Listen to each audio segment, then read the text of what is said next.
Basta mga tol, yan, gumawa tayo ng video para sa patuka ng ibon natin dahil magbe-breed na tayo o natapos na tayo mag-flashing. Disclaimer lang po, hindi to sponsored video. Pinapresent lang natin sila dahil gusto natin subukan, baka sakali mag-produce na maganda yung mga ibon natin, tsaka baka maging hiyang din sa inyo. Yan. So, pakita natin kung ano yung mga meron natin dito. Meron tayong egg 1000, water soluble, naluto sa tubig. Para siya sa fertility ng ibon natin. Nakakatulong siya na maging maganda yung fertility. So, subukan natin to. Meron siyang vitamin B complex, saka vitamin E, zinc, iron oxide, and selenium, folic acid.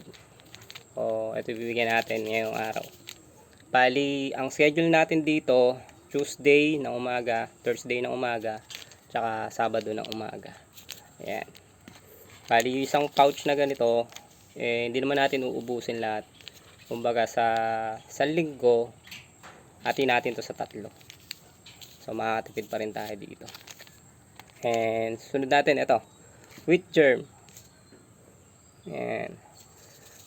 Sa halo naman natin to sa patuka. Itong wheat germ natin. Bali, meron siyang protein, calcium, phosphorus, crude fiber. At nakakatulong siya para sa promote health vision. Vitamin E, folic acid, thiamine, magnesium, phosphorus, zinc, glycine, and glutathione. At napaganda din niya yung digestion ng ibon sa atin. So maganda to. Maganda din to sa ibon natin. Susubukan natin.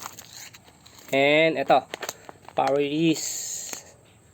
Si Power Yeast ay nakakatulong sa protein muscles ng ibon. Tapos, meron din siyang combinations ng vitamins, minerals. Tapos, may probiotics na rin siya. And, B complex, especially.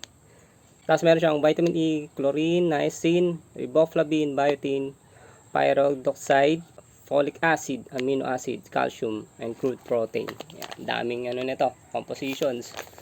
So, ito, sasama din natin sa patuka. Itong dalawa na to.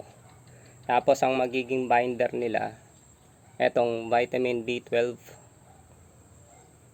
na in-order natin sa Shopee. Thank you kay Sir Manigo. Yan.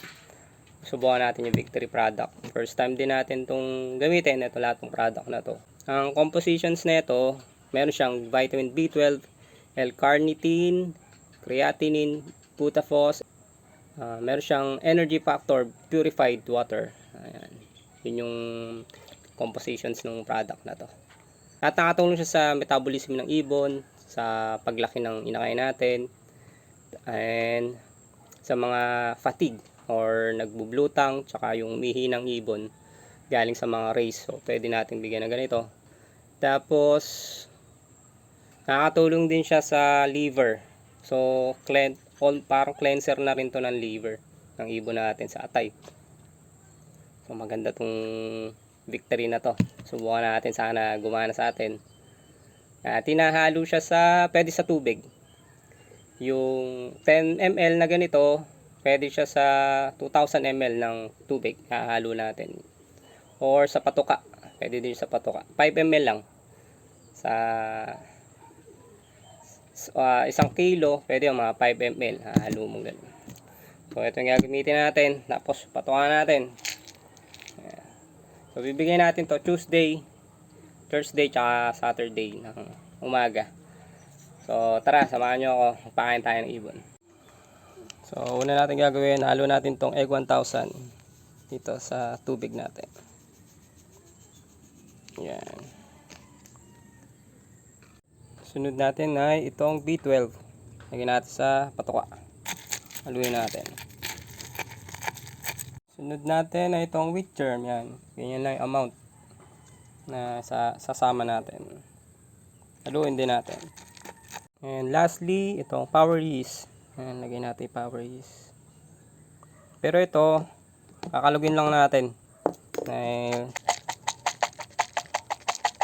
Tapos bibigyan natin kaagad. And merong napagsabi sa akin, napagturo sa atin, na maganda daw ang absorption ng power yeast kapag ganyan, yung hindi ganong basa.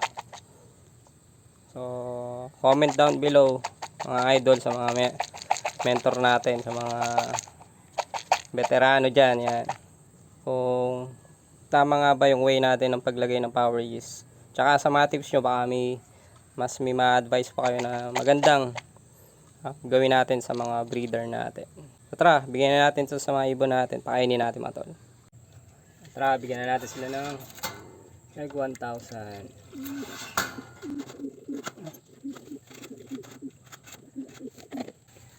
At yung mixture natin ng patuka, bigyan natin.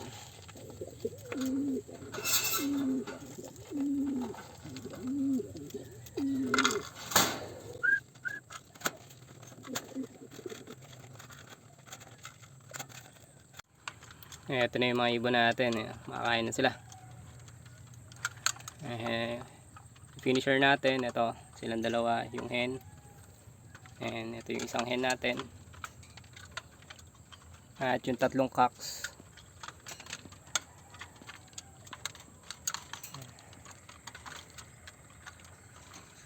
So, 1 week natin silang bibigyan ng preparation para sa breeding.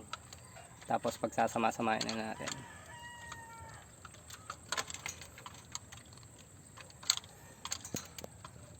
Ayan, mga ibon natin. So hanggang dito na lang ulit yung video natin mga tol. So abangan natin yung ilalabas ng mga ibon na to. Kuha tayo ng dalawa pang re-regalo natin sa inyo. Ingat, ingat!